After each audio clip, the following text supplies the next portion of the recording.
আমি কিন্তু সর্বনিম্ন 5টি কলেজ কিন্তু চয়েস দিয়েছি। তো তোমাদের হাতে থাকা মোবাইল ফোনের সাহায্যে কিভাবে তোমরা সর্বনিম্ন 5টি থেকে সর্বোচ্চ 10টি কলেজ তোমাদের হাতে থাকা মোবাইল ফোনের সাহায্যে তুমি নিজেই চয়েস দিতে পারবে, সেটা কিন্তু এই ভিডিওর মাধ্যমে তোমাদের দেখানো হয়েছে। কিভাবে ফি প্রদান করতে হয়, কিভাবে অ্যাকাউন্ট খুলতে হয়, কিভাবে তোমরা বোর্ড সিলেক্ট করবে, টোটালি কিন্তু তোমরা এই ভিডিওর মাধ্যমে দেখতে পারবে, জানতে পারবে এবং নিজেরাই কিন্তু কলেজ ভর্তির জন্য আবেদন করতে পারবে। আসসালামু আলাইকুম প্রিয় এসএসসি পরীক্ষার্থীরা। তো সামনে তোমাদের কলেজ ভর্তির কার্যক্রমটা শুরু হচ্ছে। তোমাদের হাতে থাকা মোবাইল ফোনের সাহায্যে তোমরা নিজেরাই কিভাবে সর্বনিম্ন 5টি থেকে সর্বোচ্চ 10টি কলেজে ভর্তির জন্য আবেদন করবে। একই সঙ্গে এখানে কিন্তু তোমাদের একটা প্রোফাইল খুলতে হবে, অর্থাৎ তোমাদের একটা অ্যাকাউন্ট খুলতে হবে এবং সেই অ্যাকাউন্ট থেকে তোমাদের 150 টাকা ফি শিক্ষা বোর্ডে জমা দিতে হবে। তোমরা কিভাবে এই টাকাগুলো জমা দিবা সেটা কিন্তু এই ভিডিওর মাধ্যমে তোমাদের জানাবে, একই সঙ্গে তোমাদের দেখাবো। ভিডিওটি খুবই গুরুত্বপূর্ণ। সম্পূর্ণ ভিডিওটি যদি তোমরা মনোযোগ সহকারে দেখো তাহলে তোমাদের হাতে থাকা মোবাইল ফোনের সাহায্যে তোমরা নিজেরাই কিন্তু একাদশ শ্রেণীতে অর্থাৎ কলেজে ভর্তির জন্য আবেদন করতে পারবে। তোমরা যে বোর্ড থেকে হও, ঢাকা, রাজশাহী, কুমিল্লা, যশোর, চট্টগ্রাম, বরিশাল, সিলেট, দিনাজপুর, ময়মনসিংহ, মাদ্রাসা বোর্ড সহ সকল বোর্ডে কিন্তু এই ওয়েবসাইটের মাধ্যমে তোমরা একাদশ শ্রেণীতে ভর্তির আবেদন করতে পারবে। তো ফার্স্ট অফ অল কি করতে হবে, এখানে তোমরা দেখতে পাচ্ছ, দেখো এই যে সাইন আপ, এই সাইন আপের উপর তোমাদের একটা ক্লিক করে দিতে হবে। এরপর কিন্তু তোমাদের সামনে এরকম একটি ইন্টারফেস শো করবে।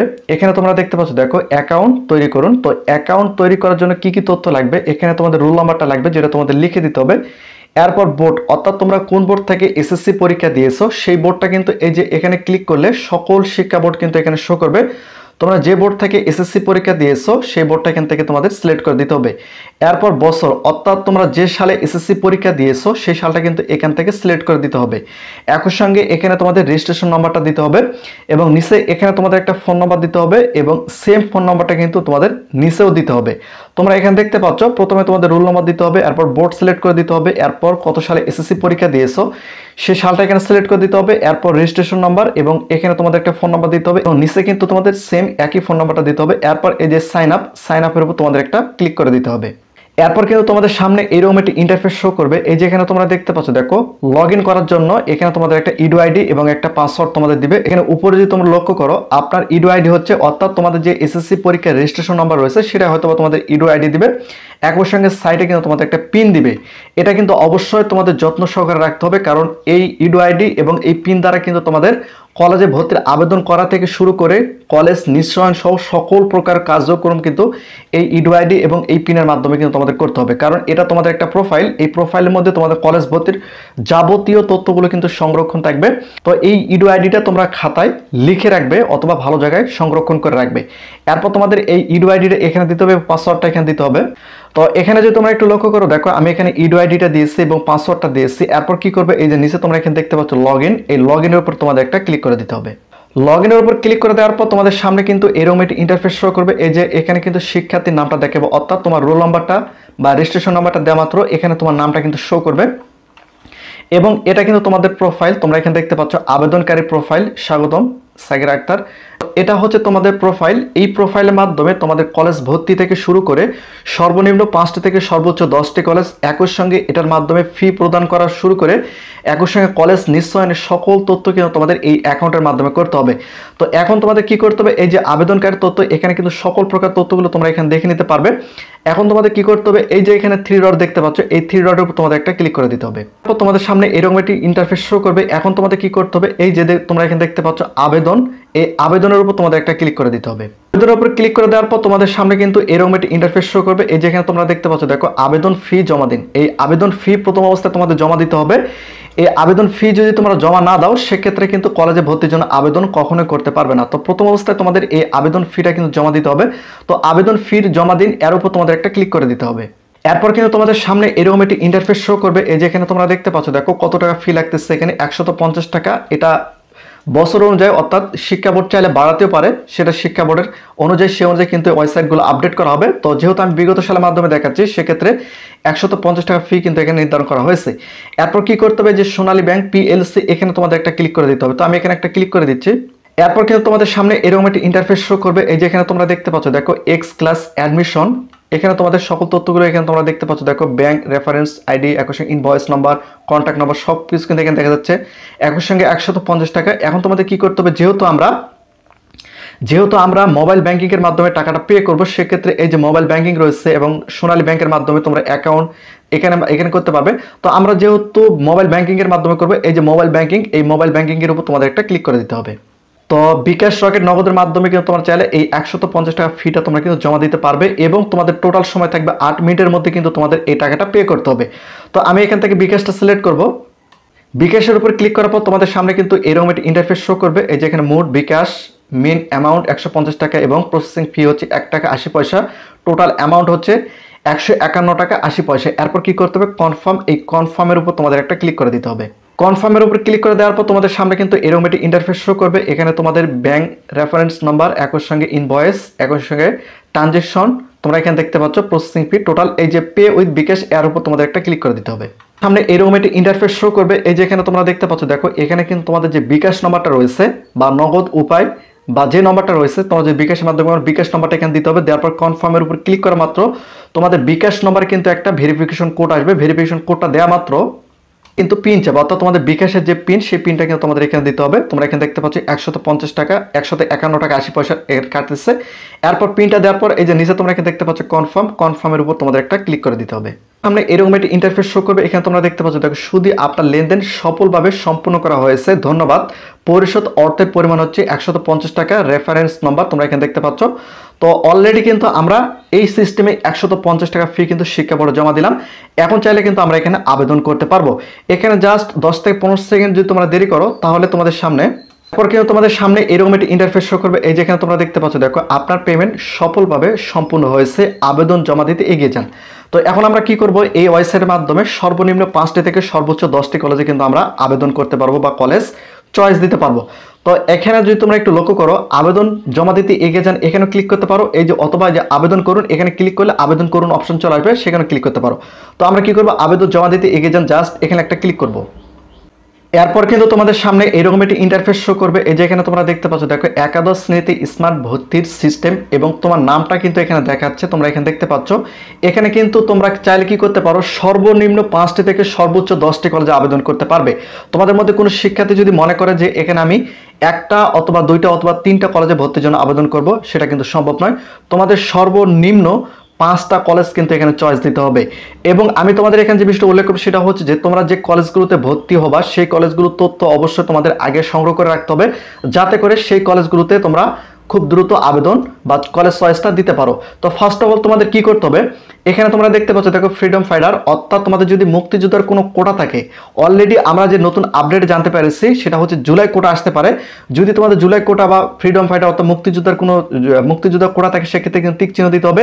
আর যদি না থাকে, ভুলবশত কিন্তু তোমরা এটা দিবা না, কারণ তোমাদের অবশ্যই বুঝতে হবে ফ্রিডম ফাইটার এবং জুলাই কোটা যদি আসে, সেক্ষেত্রে যদি থাকে তাহলে দিতে হবে, আর যদি না থাকে এখানে ফাঁকা রাখতে হবে, কোনো প্রকার টিক চিহ্ন দেওয়া যাবে না। যেহেতু এই শিক্ষার্থীর কোনো তথ্য নেই, সেক্ষেত্রে আমরা কিন্তু এখানে দিব না, বা এখানে মুক্তিযোদ্ধার কোটাও নেই, জুলাই কোটাও নেই, সেক্ষেত্রে আমরা কিছু দিব না। এরপর তোমরা এখানে দেখতে পাচ্ছ বোর্ড। এখন বিষয়টা হচ্ছে যে তোমরা কোন বোর্ডের অধীনে কোন কলেজটাতে ভর্তি হতে চাচ্ছ, সেটা কিন্তু তোমাদের এখানে সিলেক্ট করতে হবে। তো ফার্স্ট অফ অল তোমরা এখানে, আমি যদি তোমাদের একটু দেখাই, তোমরা এখানে দেখতে পাচ্ছ, দেখো এই শিক্ষার্থী প্রথম অবস্থায় রাজশাহী বোর্ডের একটা কলেজে ভর্তি হবে। সেক্ষেত্রে এই যে বোর্ড, এখানে কিন্তু ক্লিক করলে তোমরা সকল বোর্ড খুঁজে পাবা। এখানে কি করো, এখান থেকে তোমরা যে বোর্ডের অধীনে কলেজটা রয়েছে সেই বোর্ডটা এখান থেকে সিলেক্ট করে দেবা। এরপর এই বোর্ডের অধীনে কোন জেলার মধ্যে সেই কলেজটা রয়েছে, সেই জেলাটা কিন্তু তোমাদের এখানে সিলেক্ট করে দিতে হবে, এবং সেই জেলার মধ্যে কোন থানার মধ্যে সেই কলেজটা রয়েছে, সেই থানাটা কিন্তু তোমাদের এখান থেকে সিলেক্ট করে দিতে হবে। সবকিছু কিন্তু এখানে থাকবে, জাস্ট তোমরা এখানে তোমাদের যে চিহ্নগুলো দেখতে পাচ্ছ, এর উপর ক্লিক করলে সকল তথ্য কিন্তু তোমরা এখানে খুঁজে পাবে।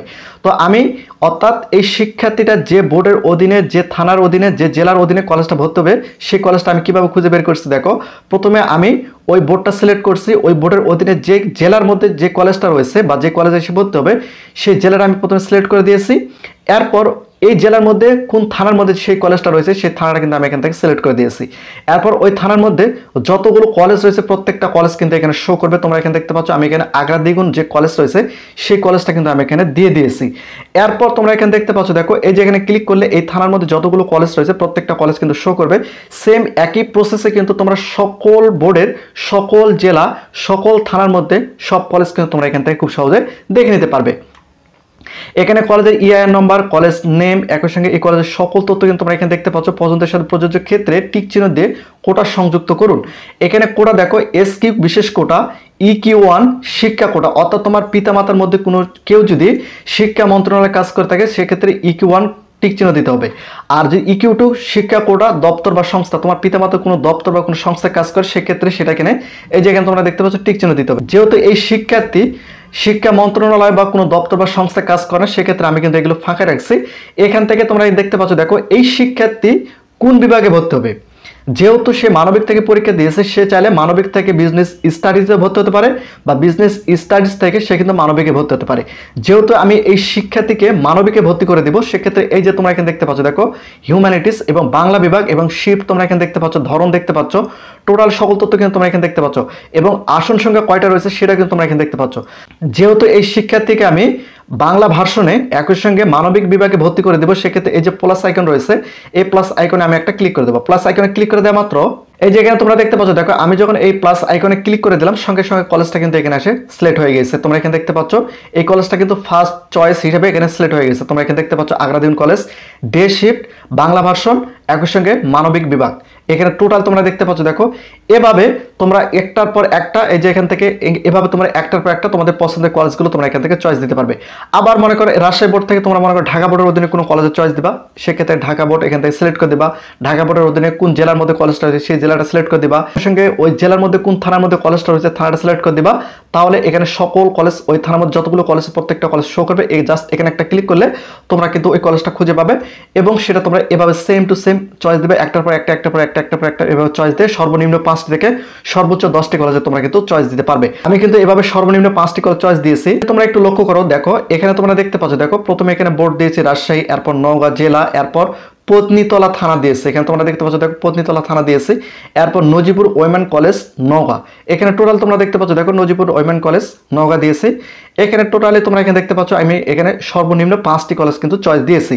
এভাবে একটা একটা করে তোমরা কিন্তু কলেজ চয়েস দিতে পারবে। এখানে প্রথম দিয়েছে আগ্রাদীগণ কলেজ, এরপর কৃষ্ণাপুর কলেজ, এরপর ধামরহাট কলেজ ওয়েমেন কলেজ, এরপর Nazipur government college, Nazipur women এবং Nazipur women college Naogaon. Totally কিন্তু আমি 5টা কলেজ এভাবে চয়েস দিয়েছি। তো এভাবে সেম টু সেম তোমাদের কিন্তু 5টা কলেজ চয়েস দিতে হবে। এরপর এই যে এখানে যদি তোমরা একটু লক্ষ্য করো আবেদন সাবমিট করুন, জাস্ট এখানে তোমাদের একটা ক্লিক করে দিতে হবে। ক্লিক করে দেওয়ার পর তোমাদের সামনে কিন্তু এরকম একটি ইন্টারফেস শো করবে। এখানে তোমরা দেখতে দৃষ্টি আকর্ষণ, আপনি কি সত্যি আপনার বর্তমান নির্বাচিত প্রশ্ন জমা দিতে চান? সফলভাবে জমা দেওয়ার জন্য আপনি আপনার আবেদনটি সংরক্ষণ করতে পারেন।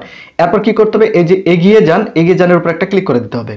সামনে এরকম একটি ইন্টারফেস শো করবে। এখানে তোমরা দেখতে আপনার আবেদন সফলভাবে সাবমিট করা হয়েছে, আপনি পছন্দ অনুযায়ী এটি আবার আপডেট করতে পারবেন। এখানে টোটাল তোমরা দেখতে পাচ্ছ, দেখো এখানে কিন্তু আমি টোটালি 5টা কলেজ কিন্তু চয়েস দিয়েছি, এবং অগ্রগতিকার তোমরা এখানে দেখতে পাচ্ছ, দেখো প্রথম চয়েস, দ্বিতীয় চয়েস, তৃতীয় চয়েস, চতুর্থ, পঞ্চম চয়েস কিন্তু আমি দিয়েছি, অর্থাৎ 5টা কলেজ চয়েস দিয়েছি। এবং ইআইএন নম্বর, কলেজ নেম, শিফট, ভার্সন, বিভাগ, একই সঙ্গে ধরন, এসকিউ কোটা এবং ইকিউ ওয়ান কোটা তোমরা এখানে দেখতে পাচ্ছ। টোটাল সকল তথ্য কিন্তু তোমরা এখান থেকে দেখতে পাচ্ছ। তো এখন বিষয়টা হচ্ছে যে এখান থেকে তোমরা যে কলেজটায় চান্স পাবা, সেই কলেজটা কিন্তু আবার তোমাদের নিশ্চয়ন করতে হবে। নিশ্চয়ন সময়ের মতো যদি না করতে পারো, তাহলে কিন্তু ওই ভর্তিটা বাতিল হয়ে যাবে, এবং তোমাদেরকে পরবর্তী দ্বিতীয় পর্যায়ে কিন্তু কলেজে ভর্তির জন্য আবেদন করতে হবে। অবশ্যই তোমরা বিষয়টা বুঝতে পেরেছো কিভাবে কি করতে হবে, আবেদনটা কিভাবে করতে হবে। টোটালি কিন্তু আমি তোমাদের এই ভিডিওর মাধ্যমে একদম সহজভাবে কিন্তু তোমাদের বুঝিয়ে দিলাম। তারপরে যদি তোমাদের কোনো কিছু বুঝতে সমস্যা হয়ে থাকে, অবশ্যই তোমরা সেটা নিশ্চয়ই কমেন্ট করে জানাতে পারো।